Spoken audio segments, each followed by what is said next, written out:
globin abnormality, ini rantai globinnya itu nggak lengkap sehingga bentuknya jadi nggak apa ya, dianggap tidak normal, akhirnya didestruksi juga. Dan ada lagi antibody mediated destruction. Jadi karena reaksi antigen antibody, dan yang terakhir adalah mechanical trauma. Kita bahas satu-satu dulu. Nah, kenapa begini ya? Nah, ini hemolytic anemia karena salah membran selnya. Jadi red blood cell itu punya aku tak ambil kacamata baca dulu ya, nggak bisa terang. Nah, ini udah oke. Jadi membran sel darah merah itu terdiri dari fosfolipid bilayer ya, dan terdiri dari beberapa macam correspondence itu. Dan ada namanya transmembran. Jadi dia tuh punya struktur-struktur. Jadi membrannya sel red blood cell tuh punya struktur. Aktin ya, akrin ya, spektrin dan lain sebagainya. Jadi membran-membran inilah yang membuat kompleks fosfolipid bilayer itu jadi stabil. Nah, tapi pada kelainan membran, maka akan terjadi, ya itu tadi.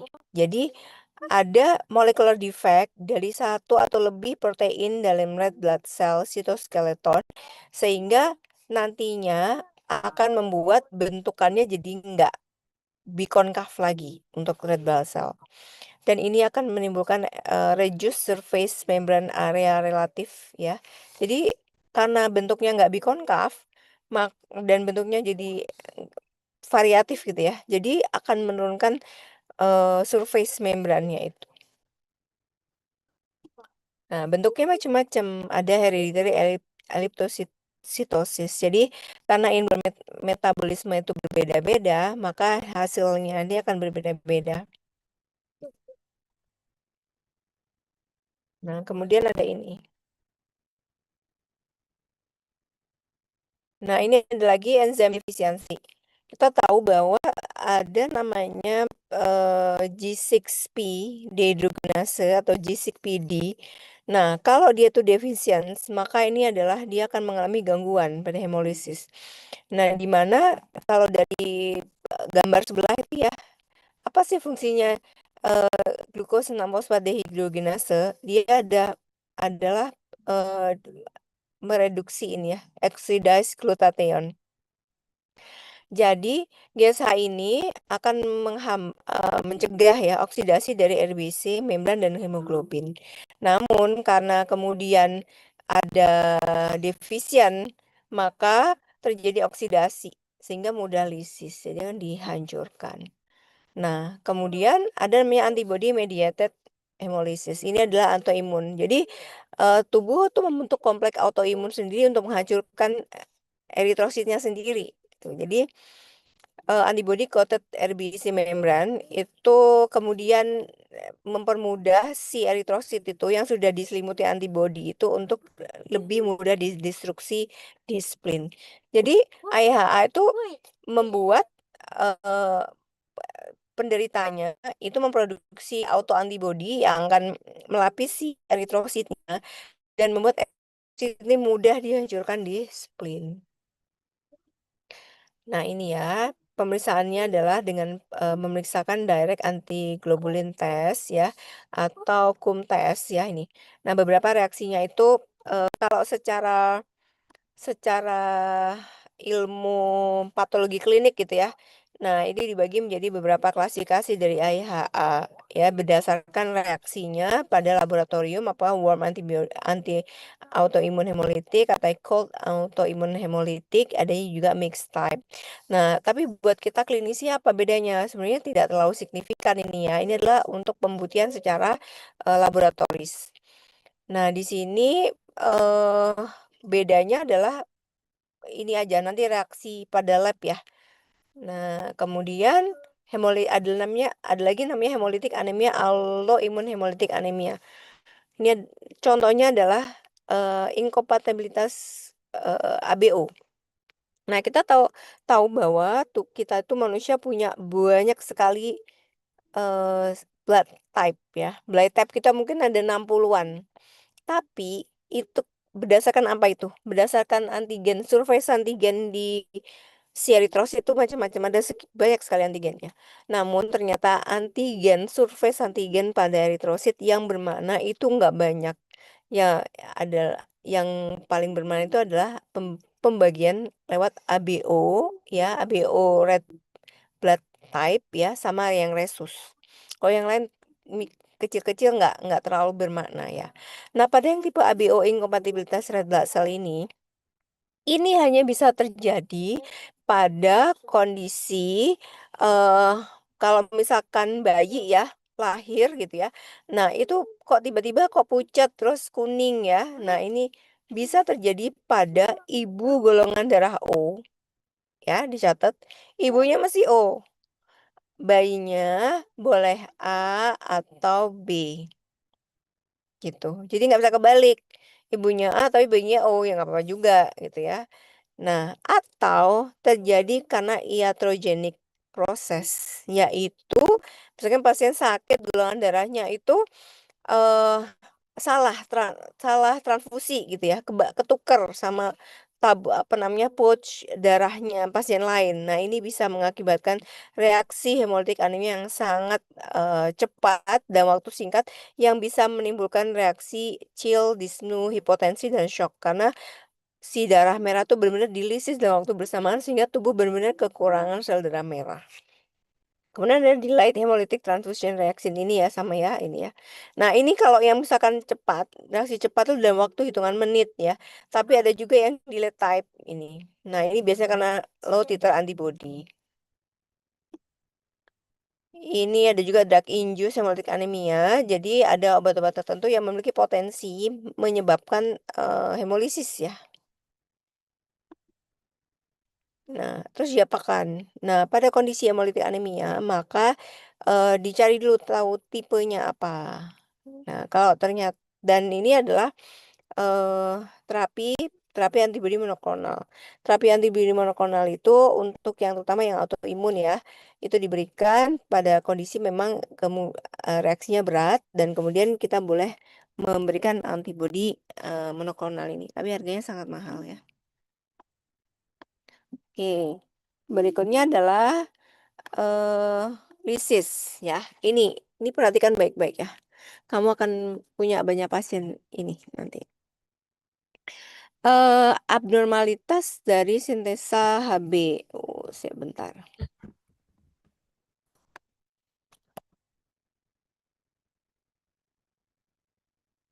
Nah, abnormalitas dari sintesa Hb ini bisa terjadi karena hemoglobinopati. Jadi ada perubahan pada struktur hemoglobin sehingga dia nggak stabil, menyebabkan lisis. Perubahan ini dikarenakan struktural defect atau kuantitatif defect. Jadi kalau misalkan harusnya strukturnya ada 4 gitu ya, tapi dia cuma punya 2 gitu ya. Ini pada talasemi atau memang structural defect karena strukturnya jadi nggak sempurna ya. Tuh, dia lengkap ya, tapi nggak sempurna itu pada sickle cell. Nah, talasemi ini ya, Adik-adik, talasemi ini adalah banyak di Indonesia ya. Pasien talasemi itu pada anak ya, itu banyak banget. Nah, ini dinamakan juga ini ya, kulianemia penamaannya. Berdasarkan yang nemu itu tipe kelainan ini adalah ini, Dokter Thomas Kuli. Ada yang ini ya, nama lainnya ada lagi ya, tiba-tiba saya kok lupa. Nah, kenapa kok apa yang terjadi pada talasemi? Talasemi ini adalah suatu kelainan di mana rantai globinnya itu salah ya, abnormal hemoglobin production. Nah, ini ada mutasi dari alfa globin dan beta globin. Kalau alfa namanya talasemia alfa, kalau beta talasemia beta. Berdasarkan rantai yang salah. Ini adalah pewarisan dari hemoglobin pattern. Dia nggak tergantung laki-laki, nggak tergantung perempuan, karena dia itu bukan apa namanya berbasis gender ya. Dia tidak ngeling pada seks kromosom, tapi pada autosomal kromosom. Jadi thalassemia ini bisa diderita baik anak laki-laki dan anak perempuan. Nah, Indonesia termasuk banyak ya ini ya. Sorry, kenapa begini?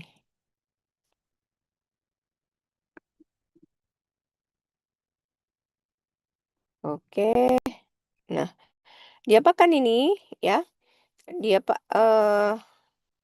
Saya jelaskan ini dulu. Kenapa ininya ketukar ya? Oke, saya jelaskan patofisiologinya dulu ya. Jadi pada thalassemia itu, dia itu kan ada defek pada sintesis, structure ya pada, hemoglobin. Sehingga menyebabkan bentukannya jadi tidak sempurna.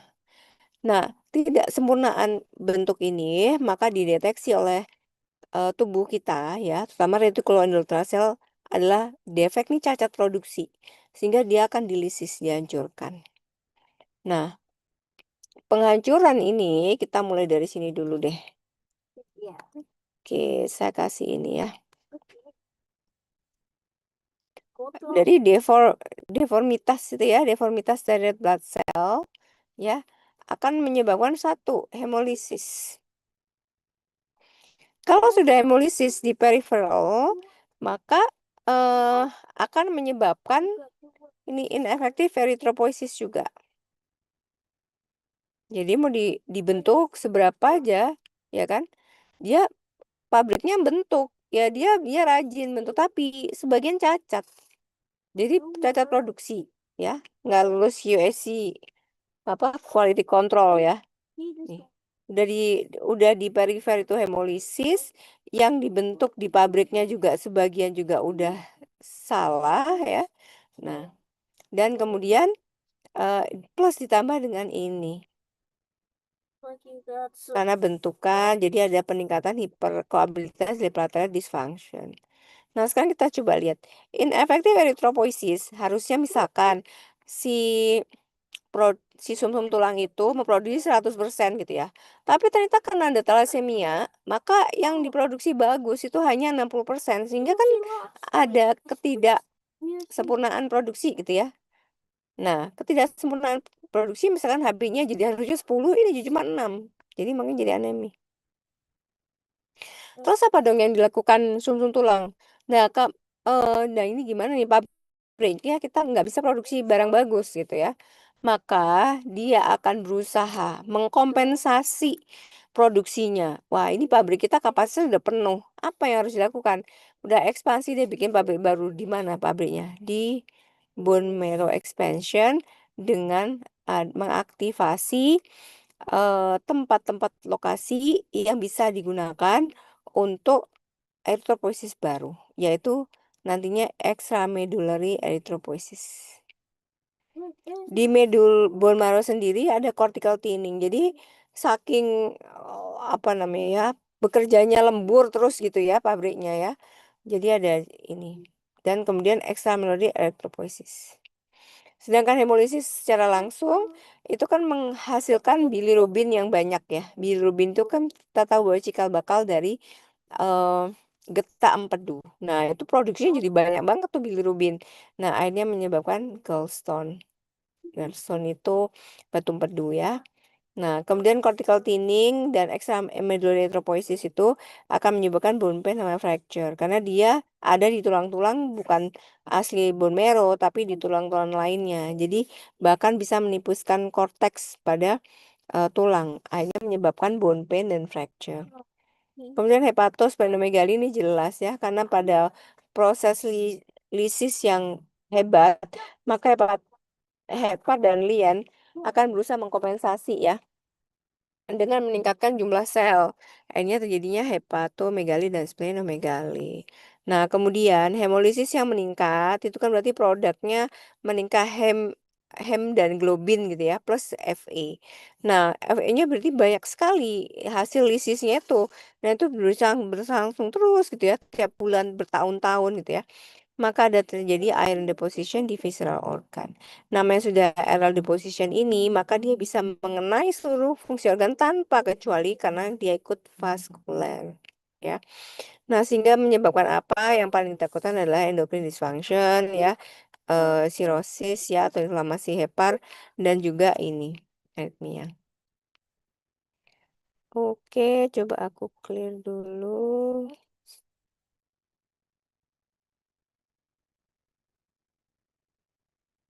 Baik, ini gambarannya ya. Ini facies culi. Facies culi itu artinya fasies wajah, wajah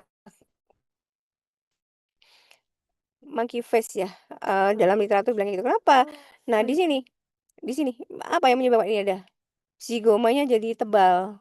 Ini adalah extramedullary loh, salah satu extramedullary. Terus frontalnya juga jadi menebal, ini juga extramedullary. Maka si medula bone marrow itu berusaha ekspansi kemana-mana. Salah satunya di wajah, hingga merubah profil wajah anak thalassemia itu khas mirip. Nah, kalau kamu lihat ini ya, di seluruh kalvaria ini ada hair on end. Nah, ini nih salah satu bentuk heteroposis juga.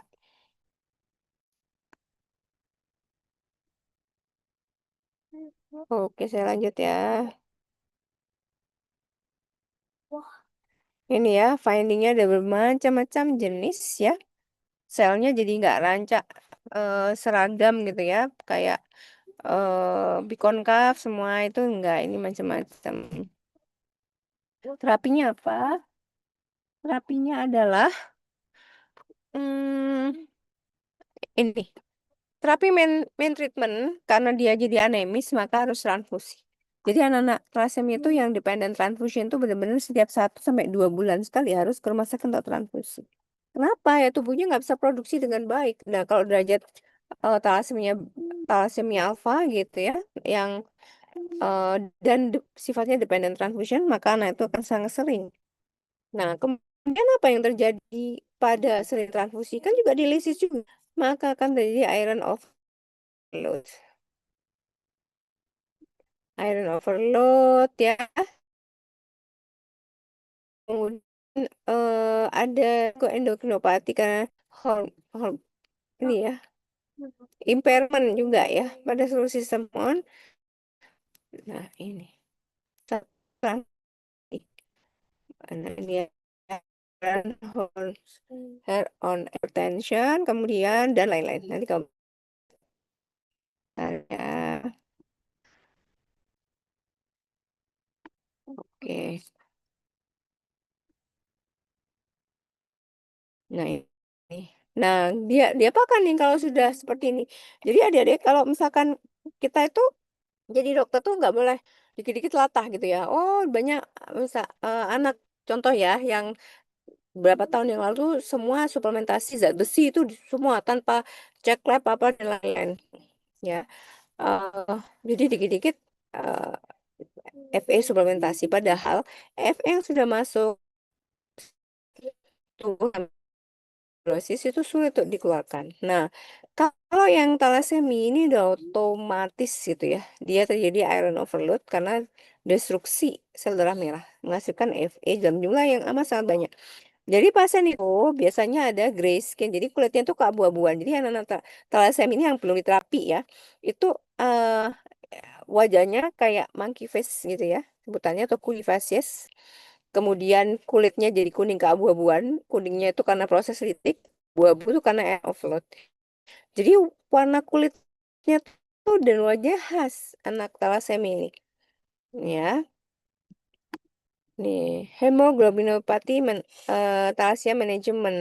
Jadi memang harus dikomunikasikan benar-benar dengan keluarga ya bahwa terapi utamanya tetap transfusi karena kita nggak punya namanya sumsum tulang transplantasi lain-lain kita belum ke sana talasemia. Oke. Sampai sini ada yang mau nanya dulu?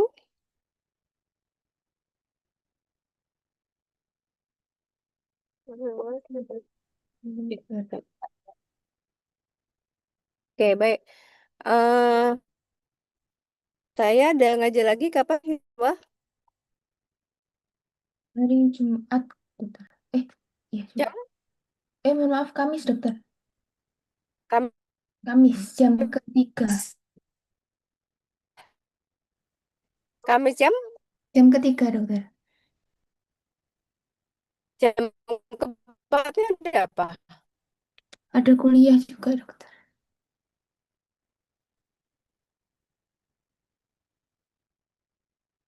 Keempatnya ada apa?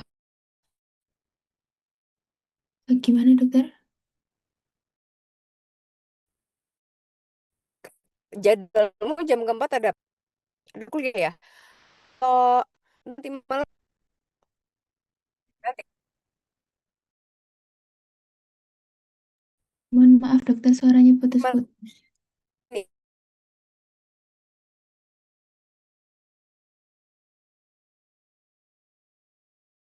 ada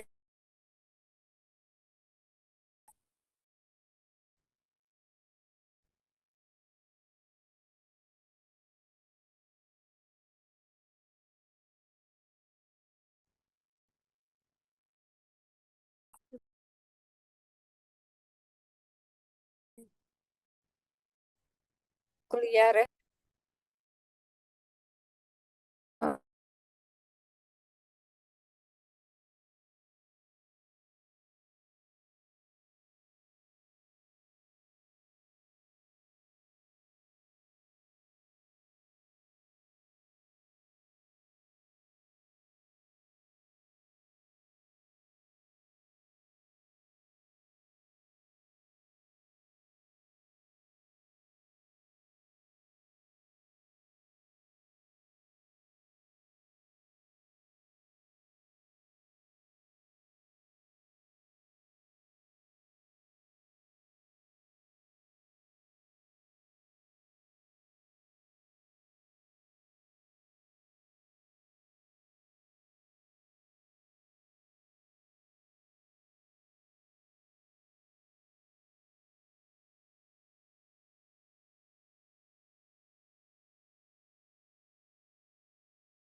tas, maka imunnya akan turun.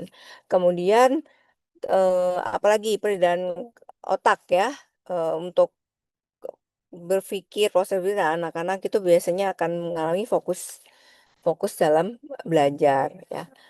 Kalau misalkan kalau sedang bekerja, jadi dia lebih lemah, letih, lesu gitu. Makanya ada trias kayak itu ya, lemah, letih, lesu lah gitu. Kalau udah kita anemia.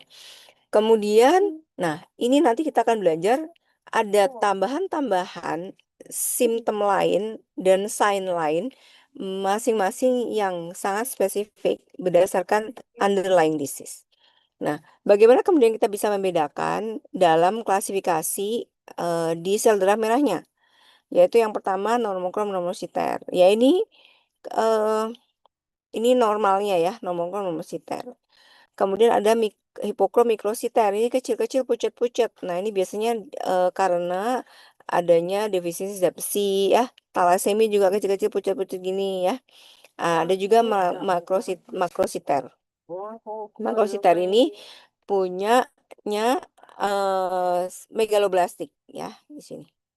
Nanti kita akan tahu ini kenapa dia kok jadi gede-gede gitu ya. Nah, kita belajar megaloblastik dulu. Jadi megaloblastik itu adalah nama lain ya yang kita berikan karena sel darahnya yang besar-besar gitu. Jadi eritrosit itu larger dan memiliki eh, komposisi ya, rasio dari nukleusnya itu dengan sitoplasmiknya itu yang lebih besar dibandingkan dengan normoblast cell.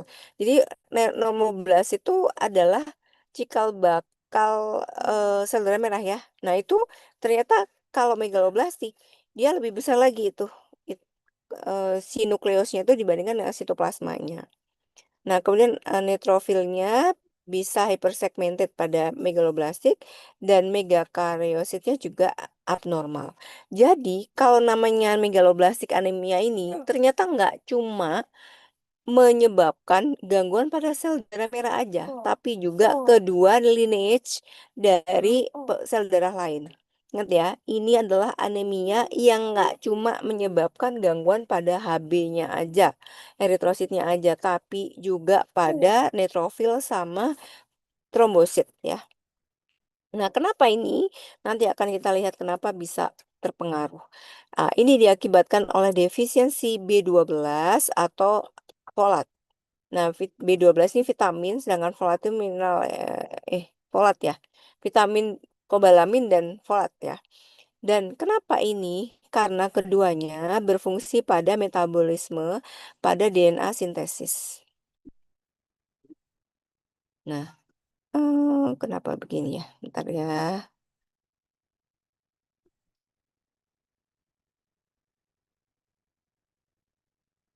Ini aja ya. Nah, jadi penyebabnya apa ini? Ya, perhatikan. Penyebabnya itu macam-macam. Karena memang intake-nya yang kurang. Jadi awalnya memang makannya kurang mengandung B12 sama folat. Ya, karena tua ya. Kemudian dia itu memiliki kecenderungan makan makanan tertentu ya. Nah, biasanya asam folat itu tinggi pada hewani. Nah, sedangkan dia misalkan menganut vegan vegan yang ekstrim gitu ya. Nah, ini jelas.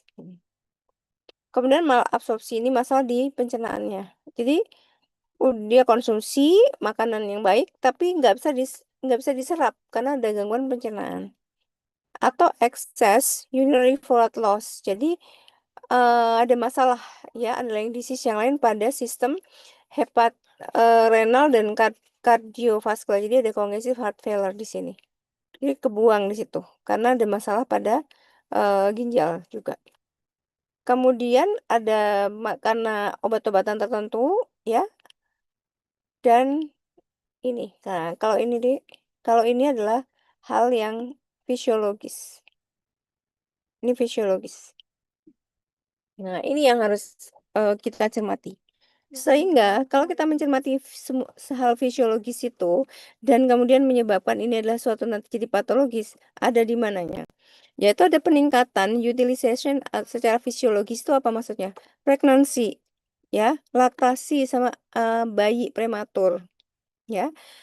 Kenapa dia ini sangat banyak menggunakan asam folat? Nanti kita lihat asam folat fungsinya apa, ya. Diingat-ingat dulu pada pregnancy, laktasi, sama prematuritas. Ya, Kemudian kalau patologi lain ya semua kondisi ya hemolitik anemia dan ini semua ya yang menyebabkan impairment dari kebutuhan folat. Jadi dia dipakai banyak sekali ini. Kenapa? Coba lihat. Ini adalah kondisi-kondisi di mana terjadi malignansi, kemudian ada eksfoliatif dermatitis ya. Ini juga lisis ya, hal-hal yang lisis, kemudian inflamasi yang besar. Kenapa? Ini nanti kita lihat.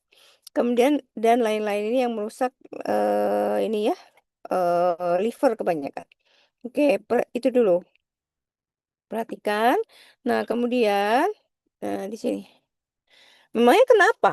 Hal-hal yang tadi walaupun yang fisiologis juga bisa menyebabkan defisiensi folat dan B12 dan patologis dia terjadi pada kondisi-kondisi yang terjadi benar-benar terjadi ada penambahan ya jumlah sel besar-besaran kayak malignansi itu kan ada multiplikasi sel besar-besaran karena ternyata yang namanya B12 dan asam folat ini merupakan salah satu kofaktor yang digunakan untuk sintesis DNA. Ini. Dia perlu untuk sintesis DNA ini. Sehingga kenapa pregnancy butuh banyak banget? Karena di situ DNA diperlukan untuk multiplikasi ya, pembelahan sel besar-besaran di situ. Kemudian, laktasi juga, produksi ya, ASI ya, dan itu banyak prematuritas untuk tumbuh kembang dan malignansi, kemudian adanya eksesif dermatosis, dermatitis eksfoliatif ya. Hal-hal itu menyebabkan kebutuhan asam folat jadi sangat tinggi sehingga terjadi impairment pada, jadi intake sama, penggunaan jadi nggak seimbang, nggak balance. Sehingga akhirnya demand-nya jadi tinggi. Nah, kalau demand-nya yang tinggi itu tidak tercukupi, maka akan terjadi defisiensi. Ya. Dan di sini karena dia mempengaruhi sintesa DNA, jadi makanya ini jadi besar-besar ini impairment di sini. Pada sel multiplication hasilnya adalah dia selnya gede-gede. Kalau yang B12 defisiensi sama folat defisiensi, sedangkan yang iron defisiensi ini inhibisi dari sintesa hemoglobinnya dan akhirnya menyebabkan ini pucet-pucet kecil-kecil. Nah, itu ya. Jadi ngapalinnya sebenarnya gampang, dilihat aja patofisiologinya. Nah, ini adalah pathognomonic sign. Ya, pathognomonic sign itu adalah apa yang kita dapatkan pada anemia megaloblastik. Dia berarti ada defisiensi pada folat dan B12. Padahal fungsinya adalah sintesa DNA sintesis ya. Nah, inilah gambaran tambahannya adalah progressive sign and symptom dari anemia, mildly jaundice, ya bisa kalau impairment di perifer, kemudian glossitis ini. Kalau misalkan suka ngeliat kok merah lidahnya kayak daging ya. Kemudian ini angular stomatitis, ya, malabsorpsi ada gejala-gejala lain yang terkait dengan etiologi tentunya. Nah, kemudian ini pada bayi. Kenapa ibu-ibu hamil itu wajib dikasih suplementasi asam folat? Karena pembentukan neurodevelopmental terjadi pada minggu-minggu awal setelah fertilisasi. Ini yang adalah efek dari defisiensi asam folat pada awal kehamilan. Namanya neural tube defect. Kalau kita kemarin sudah belajar mungkin tahun kemarin ya, kamu belajar embriologi sistem saraf pusat. Ini adalah salah satu varian dari neural tube defect. Neural tube itu harusnya menutup dan di atas itu ya, craniopor sama caudal pore-nya nutup. Nah, tapi ini nggak nutup, defect di sini. Neural tube defect. Terus dan lain sebagainya. Nah, ini yang laboratory finding-nya adalah pansitopeni. Nah, sekarang kenapa kok jadi pansitopeni? Mari kita ngomongin anemia ini, kenapa jadi pansitopeni gitu ya. Ternyata namanya kalau sudah berat ya, defisiensi asam folat, dia tuh juga nggak cuma kena erythropoiesis, gallbladder erythropoiesis, tapi juga kena gallbladder megaloblastik sama neutrophil. Jadi ada hypersegmented neutrophil gitu ya, terus trombositnya juga ikut berkurang. Jadi ini seringkali juga dikira adalah anemia aplastik. Jadi nggak ada produksi di sumsum tulang, jadi kelihatan sangat berkurang. Jadi pabriknya yang salah karena aplastik gitu ya. Ternyata karena deviation. Nah, ini sering banget dipikir anemia plastik atau leukemia karena dia pansitopeni. Nah, kalau sudah pansitopeni, untuk gambarannya itu adalah kalau anemia tadi sudah saya jelaskan ya. Bagaimana dengan gambaran trombositopeni? Maka kalau gambaran trombositopeni itu biasanya ada perdarahan mukosa ya yang hilang timbul, yaitu peteki kecil-kecil, ekimosis ya. Kalau neutrofilnya kurang gimana? Kalau leukositnya berkurang. Leukosit fungsinya adalah untuk pertahanan tubuh.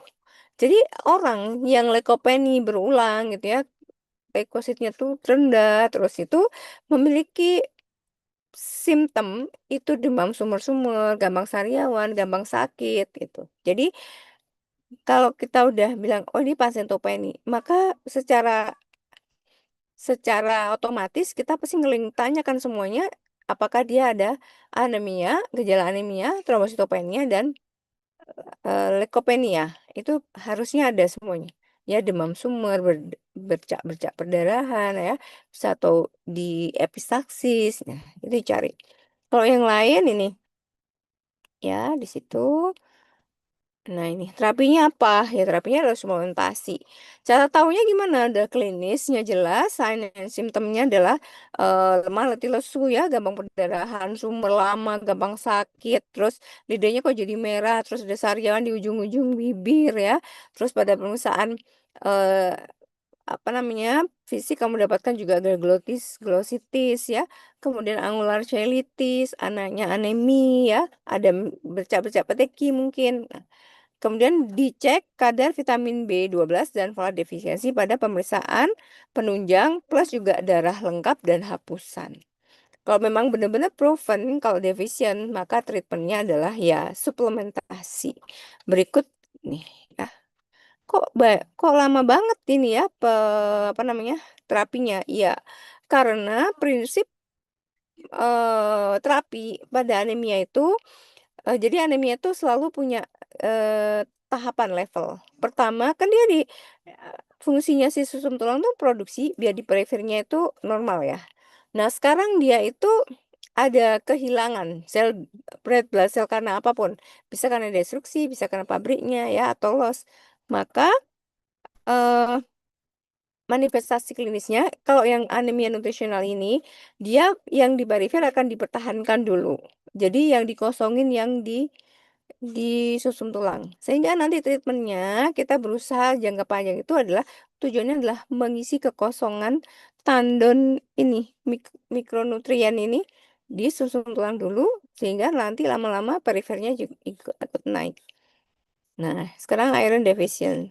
Sama sebenarnya seperti B12 sama asam folat ya. Ini juga termasuk dalam nutritional anemia ya. Nutritional anemia tuh textbooknya tuh ada kalau nggak salah ada 400 halaman. Kalau kamu mau tak kasih nanti. Nah, ini iron deficiency atau defisiensi zat besi ini adalah the most common form dari nutritional anemia. Ya, kebanyakan memang di developing country dan relation dengan human quality index. Kenapa begitu? Ya, karena Fe ini banyak pada protein hewani dan kalau sosial ekonominya rendah, maka kualitas makanan itu untuk menjangkau protein hewani yang proper kan jadi berkurang, gitu ya. Nah, kemudian yang epidemiologi penting lainnya adalah dia sering banget, kalau misalnya catat ini, terjadi pada anak usia 6 bulan sampai 2 tahun tumus pada anak-anak. Kenapa? Ini fase-fase awal perubahan dari ASI-MPASI gitu ya, gitu. Dan walaupun pada anak-anak lebih tua setelah 2 tahun juga kasus ini juga sering ditemukan. Tapi most common itu di usia setelah 6 bulan nih. Susah MPASI-nya, transisi MPASI terutama ya.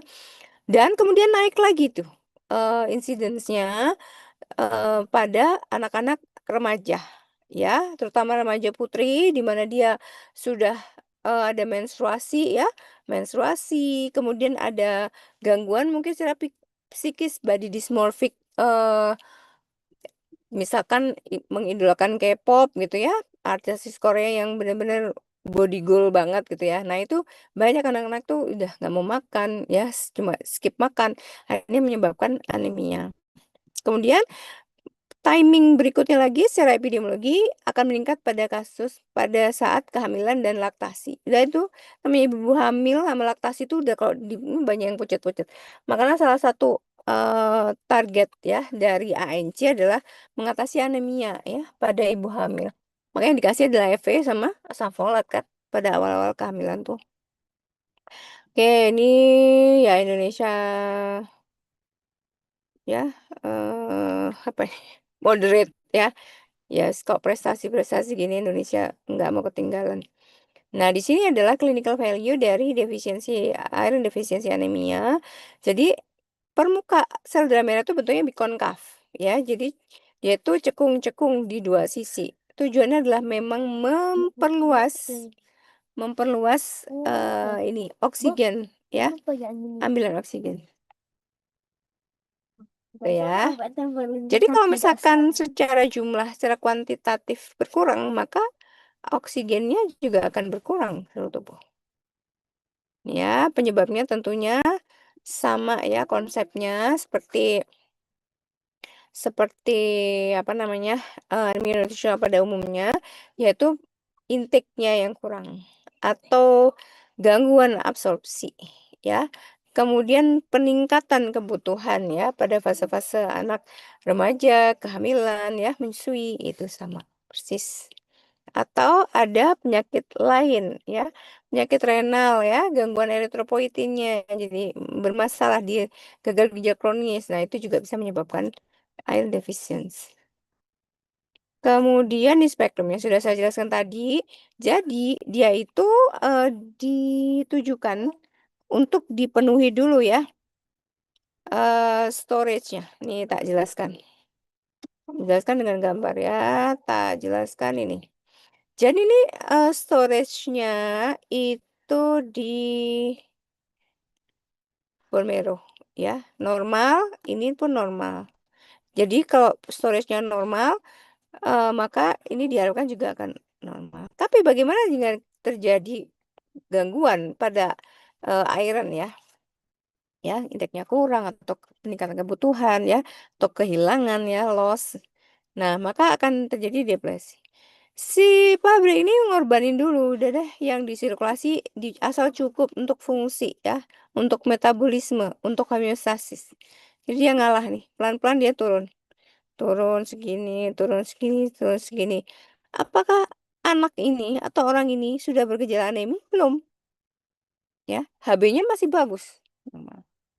Nah, kemudian habis itu mulai nih deficient.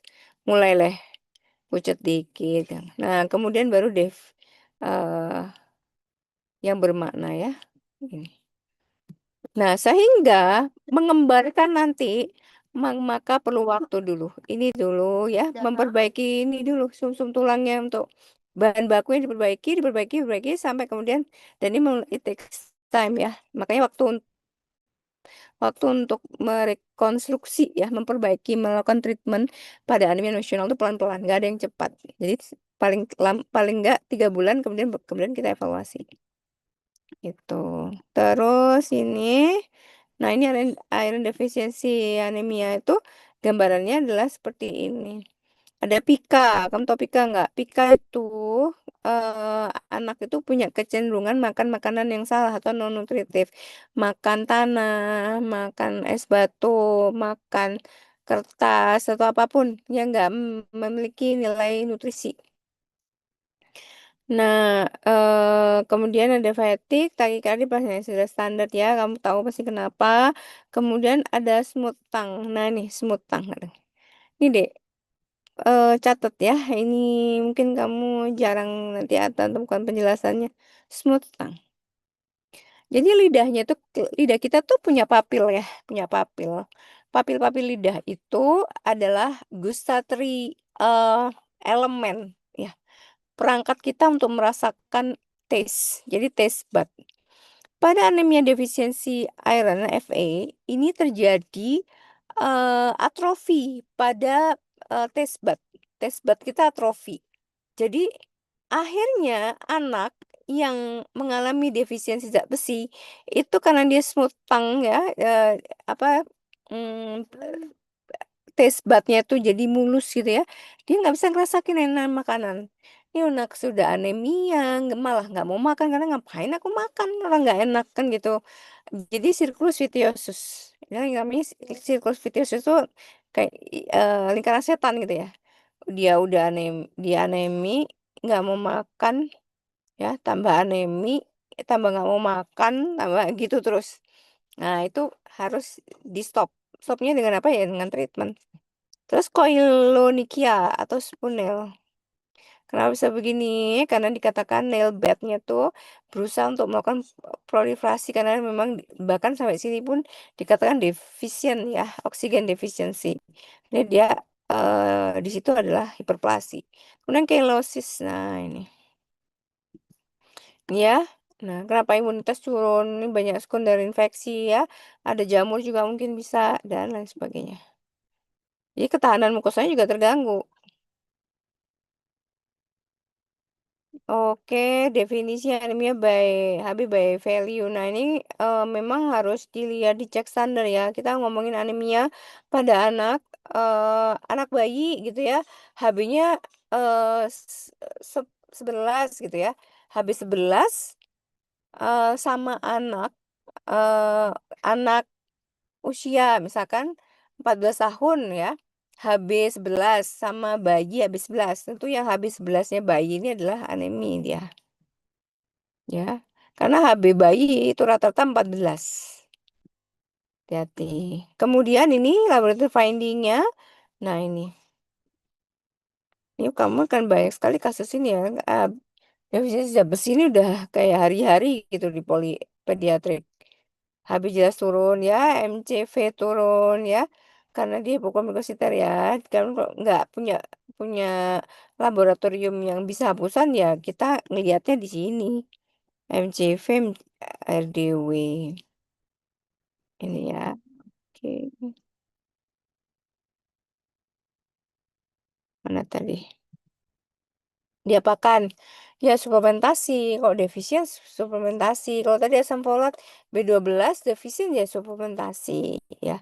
Dan kemudian ada diet modification, surgical ini pada kasus-kasus tertentu aja ya. Kemudian konsultasi surgical ini pada underlying disease biasa. Kemudian komplikasinya tentu ya ini gampang ya. Lower performance, growth and development disturbance, hypoxia, impair immune system sama nail defect ya, yang tadi itu ya. Koilonikia. Jadi diapakan ini? Sorry. eh, Bagaimana perjalanannya gampang ini? Reduce blood cell, terus kemudian inability to carry oxygen ya. Reduce energy production pada tubuh, dia fatigue, kemudian defisiensi oksigen seluruh tubuh, maka ada chronic recurrent ya, imunitas juga terganggu ya, kemampuan untuk body repair juga terganggu seperti itu terus itu semua akan terjadi. Oke, ini sudah, maaf. Oke. Ini ya, jadi ada 3 tipe gangguan sel merah ya. Eh, ya tipe gangguan sel merah pertama kelebihan atau kekurangan ya. Kelebihan polisitemia, kalau kekurangan namanya anemia. Anemia disebabkan karena gagal atau gangguan pada produksi, permasalahan pada sirkulasi gitu ya, lisis terutama, dan kemudian adanya blood loss ya, open fracture atau apa dengue hemorrhagic ya. Kemudian macam-macam ya, itu bisa. Dan pembijakan atau treatmentnya tergantung dari kausanya. Oke, sampai sini ini anu saya sampai terakhir ya. mau dilanjutkan atau mau dilanjutkan sekarang apa? Sesuai jadwal aja, Dek. Gimana, Hilwa?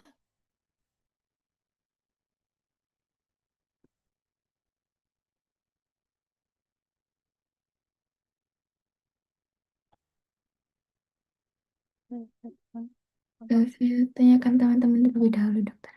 Kalau nanti masih ada kuliah atau kalau saya kan 3, ini red blood cell-nya sudah, tinggal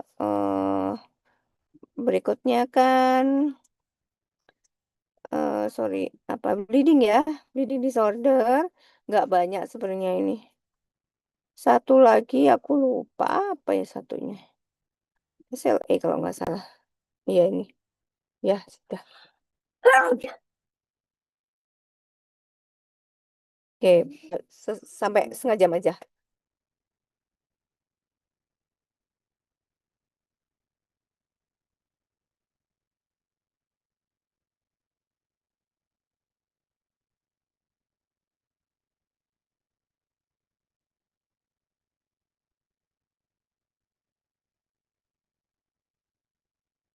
Hmm, betul.